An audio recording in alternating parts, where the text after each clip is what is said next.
France 24 et La Première présente. Bonjour, bienvenue à tous dans Outre-mer, l'hebdo, émission consacrée à l'actualité des territoires ultramarins. À la une cette semaine, 70 000 mètres cubes de bois sont importés chaque année en Guadeloupe. Pourtant, il y a une production locale. Que représente-t-elle? Nous le verrons. À tout de suite.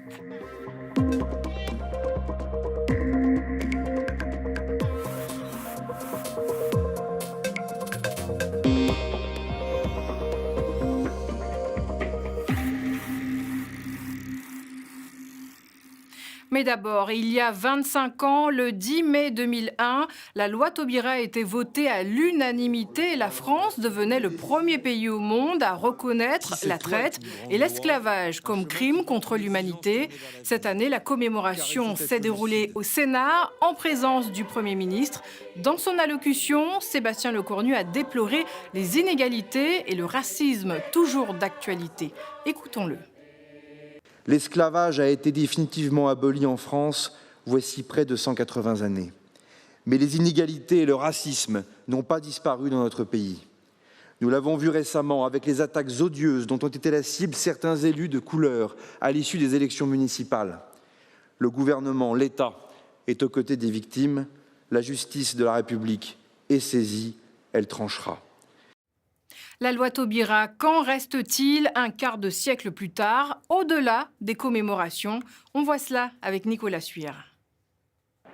40 000 manifestants défilent dans les rues de Paris le 23 mai 1998. Ils demandent la reconnaissance de l'esclavage et de la traite négrière comme crime contre l'humanité.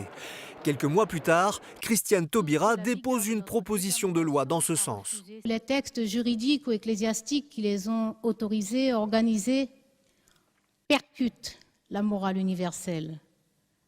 Qu'il est juste d'énoncer que c'est dans nos idéaux de justice, de fraternité, de solidarité, que nous puisons la raison de dire que le crime doit être qualifié et inscrit dans la loi. La loi est adoptée par l'Assemblée puis par le Sénat en 2001.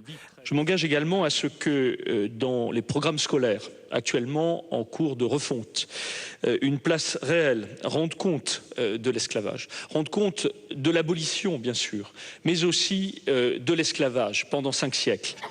Depuis 2006, une commémoration de cette loi est célébrée chaque année par des représentants de l'État. La réparation faisait l'objet d'un amendement. Il a été rejeté par les parlementaires. Pour certains, la loi est incomplète. Tout crime contre l'humanité mérite d'être réparé, autant pour nos ancêtres africains que pour nous aujourd'hui. 25 ans après son adoption, la loi Taubira est qualifiée de mémorielle. Se pose à présent une question: est-il possible de rédiger un texte de loi qui prévoit la réparation pour les descendants des victimes de l'esclavage ?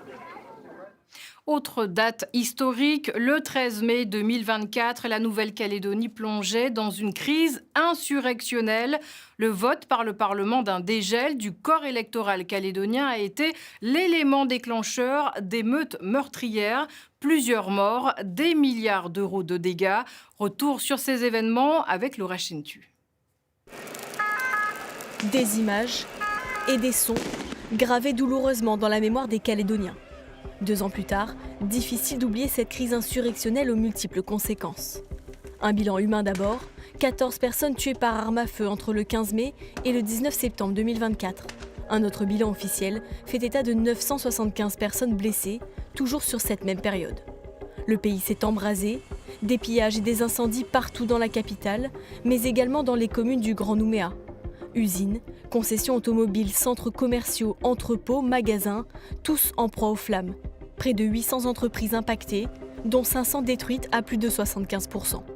13 jours d'état d'urgence, un aéroport fermé et un couvre-feu de plus de 6 mois.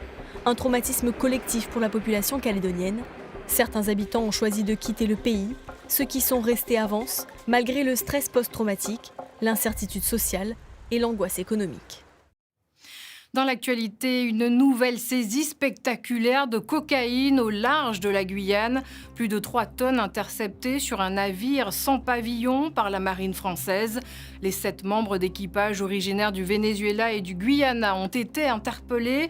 La cargaison devait être acheminée vers le siège de l'Office anti-stupéfiants en Martinique pour y être détruite. En Guadeloupe, le bois peine à trouver sa place dans l'économie locale. Longtemps oubliée, l'exploitation du pin caraïbe fait son retour dans l'archipel.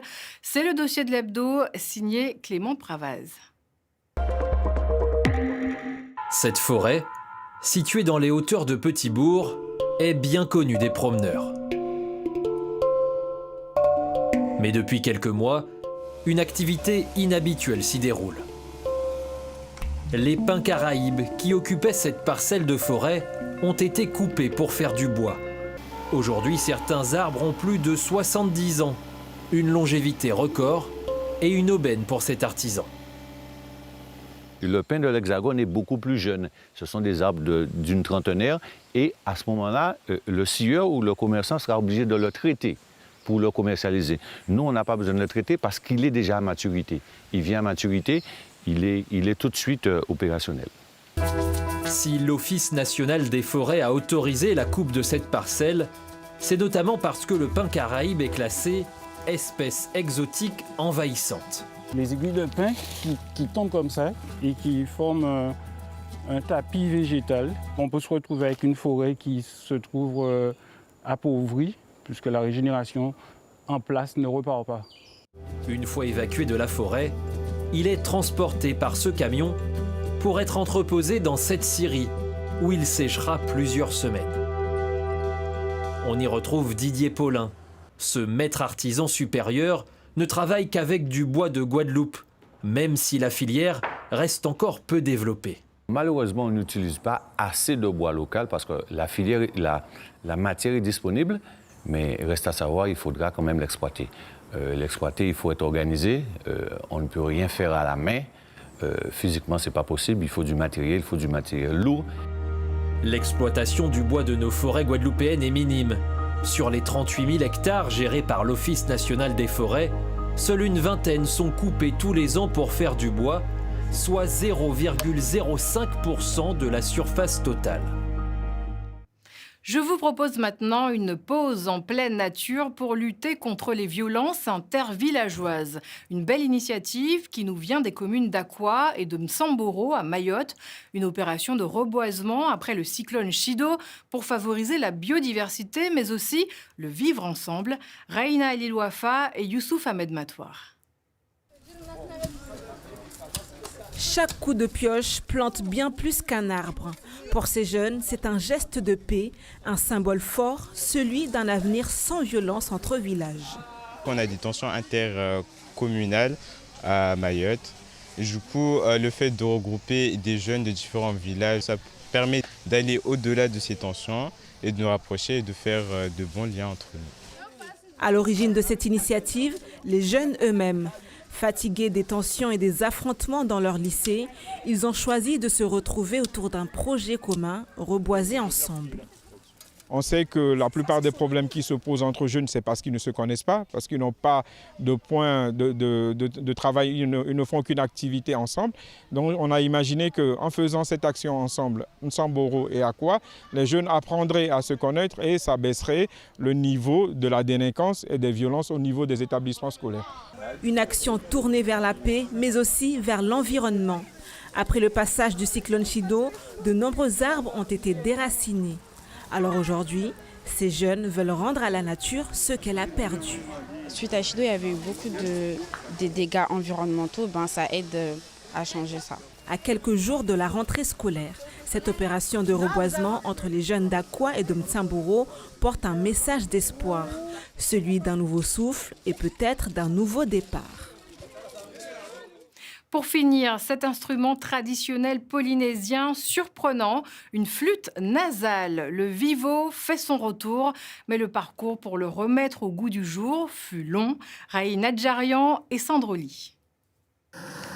C'est un travail qui demande beaucoup de précision. La confection du vivo, un savoir-faire que Keanu Hikutini perpétue depuis plus de 3 ans.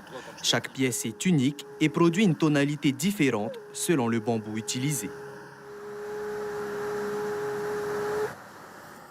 Pour faire simple, c'est comme les harmonicas, tu as différentes clés, tu en as 13 au total. Donc do, ré, mi, fa, sol, la, si, en prenant les dièses en compte. Et donc le fait de les régler, ça veut dire que tu vas le régler sur une gamme bien précise pour que la suite de notes soit en harmonie. Bien avant l'arrivée des premiers Européens, le vivo occupait déjà une place essentielle dans la société polynésienne, utilisé lors des cérémonies sur les marais, lors des séances de tatouage ou encore pour accompagner les danses. Il se jouait exclusivement par voix nasale, une pratique considérée comme sacrée. Le souffle qui vient du nez, c'est pur. Hein. Par rapport à la bouche, on peut avoir des mauvaises intentions, dire des mauvaises choses, tout ça, alors que le nez, pas du tout. Et en même temps, la première connexion qu'on a avec la vie, à la naissance, c'est par le nez. Hein, et jusqu'au dernier souffle aussi. Aujourd'hui, le vivo s'est largement démocratisé, aussi bien au Heiva qu'en studio. Parmi ceux qui ont contribué à faire vivre cet héritage, il y a Rémi Tamaiti Tahio. Il collabore notamment avec Rehe Sound ou encore Nohor Eite Mayana. Je suis content parce que cet instrument est revenu encore. Je veux dire, ce sont les tout premiers instruments des anciens, tradition des anciens. Cet instrument a su s'adapter aux sonorités modernes et aujourd'hui, il est possible de jouer avec des musiques du monde entier.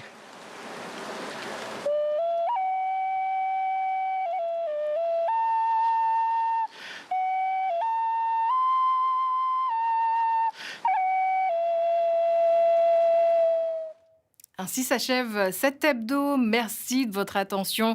Pour le revoir et suivre l'actualité des Outre-mer, rendez-vous sur france24.com et lapremière.fr.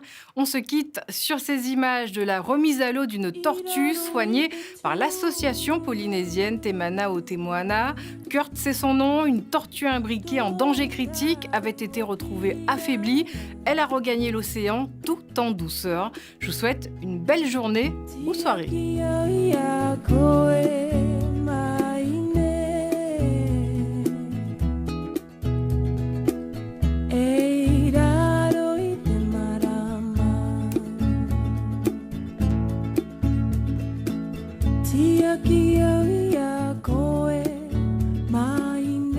Bonjour, je suis Laure Manin d'Actuel, l'émission de celles qui font changer le monde. Chaque semaine, découvrez nos reportages et interviews sur ces personnes qui font bouger les lignes d'une société encore largement dominée par les hommes.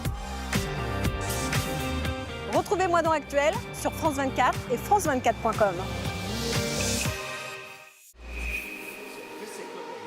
Il y a une énergie communicative que vous ne trouverez pas ailleurs. Un peu comme à San Francisco. Soit vous êtes l'employé d'une start-up, soit vous tentez de monter votre propre business. Bangalore, la Silicon Valley de l'Inde. En 25 ans, la mégapole est devenue un géant de la tech. Course à l'intelligence artificielle, bouleversement du travail, mais aussi explosion urbaine et pression sur l'environnement. Nous avons reçu un email de la direction qui annonçait que l'IA allait être totalement intégrée au sein de l'entreprise et que du coup, il n'avait plus besoin d'avoir autant de salariés. Qu'il s'agisse de lacs, de cours d'eau ou même de pâturage, les promoteurs ont tout pris pour bâtir des tours résidentielles, des appartements, des villas, des hôtels, sans compter les usines, les industries ou encore ces immenses technopoles. Bangalore, ombre et lumière de la tech indienne, à voir sur France 24.